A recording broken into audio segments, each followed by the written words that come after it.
Hello, everybody. Welcome to the second Ordo Cervi Preparing for Combat broadcast. I want to thank everybody that's joining us tonight. I think that we are going to be about 80% better at doing the camera work. So the agenda for tonight is to do introductions of the people who are online. Then once we've completed introductions, we'll go over some of the basic things that we did last year to prepare ahead of time. We'll talk about some of the things that are unique to BICO that we want to stress for everybody to help feel prepared for the event. And we want to make sure that we de-stress the things that people typically take into a LARP, since this is kind of an original experience. Okay, thank you, everybody. I have now fixed that problem. And let's do introductions, and we will start with Claire and Tom. My name's Tom. I play Nathaniel in game. The lovely lady sitting behind me is Claire, and she plays Akiria. Me, I'm usually sword and board, but I'm going to branch out to other things as well. I have a set of full plate armor that I will be wearing, so I will be definitely heavily armored. I do. If I might be healing this game, it just kind of depends on what's going on with Bickling. They're changing up the rules some of it, so we're just kind of hanging tight to see where it'll be with that. But I play the healer when I can, and then I also play an archer, skirmisher, kind of fill in wherever. I mean, I'll just pick up whatever weapon I can and just do whatever. So it's kind of fun. I just kind of go with whatever. All right. Fantastic. Next.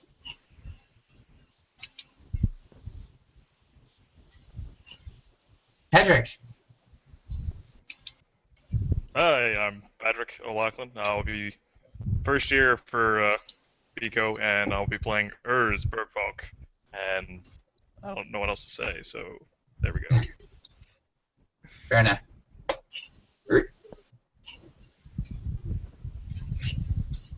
I can't remember your first name. Yes.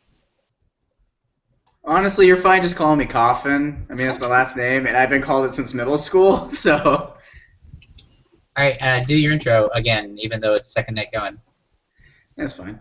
I am Roderick von Leonberg. I'm a mercenary sergeant. I've never LARPed before, and this is my first major event as well. So, yeah, I'm really excited. Culture shock. Wow. Yeah. I was like, we're going to do this thing. We're going all the way. Alright, onto the beard. Brian? My name is Brian.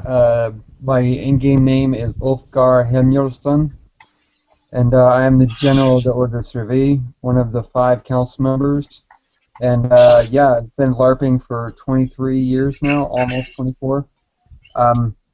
So I've got a lot of combat experience. With BICO, this will be my 3rd year. And BICO is a different beast, but there are still points of reference from what I have learned from combat of other games and that you can bring into this game. So, and I'll be kind of bringing in some of my own observations, opinions, and general encouragements. Fantastic. Thank you, Brian. Always appreciate it, General. Cool. Mike and Brittany? I'm going to introduce Brittany. I got Brittany here. She's going to be sitting in the background. We got sharing one mic here. She'll be playing Takara Krolis, and I'll be playing her cousin Killian Krolis. We are pretty veteran LARPers, but mostly like weekend long. Try to get as much immersion in there. Lots of combat between the two of us, and we're looking forward to this. Very much so. Excellent, excellent. On to another mic.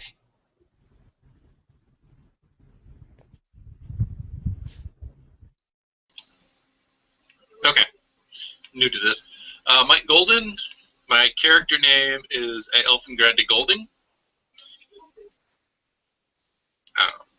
set up as a Dunedain Ranger. I'm new, so I will be a pawn. Or a fawn. I will be the pawn fawn. To quote Ant-Man, yep, that's not the name we came up with, but we're going with it. All right, Adria? Hi, my name is Adria Kine, and I will be playing Cinder Fells. I am Captain Fells' second in command, mostly kill people with spears, and my goal for this Biko is to help everyone find the fun and kill all of the things. Fantastic, thank you very much. And now, all right, so to re-summarize from last night's talk, one of the things that we were stressing is that the best parts of Beacoline are, or I should say the guild experience with Beacoline, is that you are the guild. And the accomplishments of the guild on the battlefield are the accomplishments of the guild as a character. So in preparing for this, you know, one of the things that made last year so amazing and why a lot of the guild members came away with such a great cohesive feeling was that everyone, we know that everyone who's coming on the trip who wants to come into the guild and be part of Ordo Cervi is going to want to bring their best, you know, skills and find a way to contribute. I can't think of a single day where we'd wake up in the morning and be sharing information with each other saying, how do we contribute today? How do I run off and take a meeting for the guild today? How do I, you know, win a tournament to, you know, do something for the guild? It was that focus then also leads people to their preparations, and you know, the thing that we learned when we got there was some of the things that we focused on. That is to say, the things that we knew before we showed up were different. And you know, one of the jokes we made at the end of the call last night was that the first thing you do, even after a week of Biko, is as soon as the event's over and you've packed everything, you know, I turned to Adrian in the car and I said, I know exactly what I want to do for next year. Like, I have so many ideas right now. And so we thought that by having these meetings to kind of say to you guys who are coming in, well, first of all, I'm so jealous, but also at the same time, we want to share some best practices and some things that we came in that and help you understand the differences before you get there, because then you can spend that additional time putting that additional effort into character, into your experience, into doing more for the guild. And so I'll kick off by saying that the one thing that a couple of the stags and I felt was being lost in the stress was that when you as a LARPer prepare to come to an event, the one thing that you know is the things that you know. You may have fought in your previous game and you have some good skills with fighting in one form, and so you say, well, I'm best at fighting with sword and shield, so I'm definitely going to come and I'm going to fight sword and shield, and I'll let the other people who know how to do the other skills fill in those roles. So the one thing we wanted to tell people to come prepared to Biko for is come prepared to learn a new skill. The max length and max size weapons are larger than, and I don't know all the games. I know Brian actually has an extended list, but there are very few games where you can have 9-foot spears. There are very few games where you can have 7-foot pole arms. except for SCA, and that's not a LARP. That's a lifestyle or a disease, depending. It's something. The types of games where you have that length weapon, you have to have a higher standard for armors or be a little bit more careful. So the skills that you need to learn how to do those new roles and that new way of fighting shoulder to shoulder, not separated. You don't break into wild units and spread out. And there's reasons for this as fighting scales up. And I'm not going to explain that today. These are things that we put some documentation out there to kind of give people the idea of why these things work. And it's the collective documentation from people who both fought in the SCA and at BICO. It's when you get hundreds and hundreds of people on a battlefield, there are ways to handle the complexity of ever-growing and ever-increasing complexity. And the way to do that safely, actually, is to have longer weapons.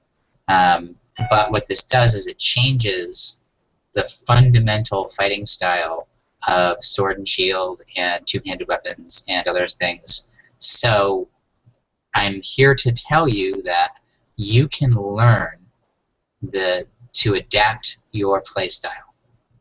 You can learn, say you've ever used a two-handed weapon in a LARP that has only 65 inches. We can teach you how to adapt to something that's 84 inches. I'm back. 84 inches of polearm, and that's not even the longest weapon. All of these skills and I'll use the example we used last night. Adria had never fought in a mass melee game before.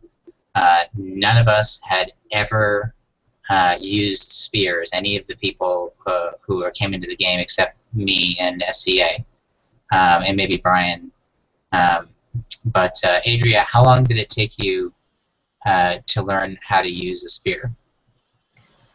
I would say that I was comfortable with it by the end of the first battle that I was in. So definitely by the end of the first battle, I was murdering more people in one go than I had ever done with sword and board. And the nature of these games, and actually one of the nice advantages of my previous experience in the SCA was I actually happened to have met a lot of very nice people who were looking at the mass melee game, not just the SCA game, because it's completely different, but the mass melee game, where you have hundreds of people on the battlefield at once. And they found that if you train people competently to the rules ahead of time, even with just simple lessons, that some amount of new instruction and new skills could actually make just a moderately trained group very deadly compared to people operating with the assumptions of the smaller base games.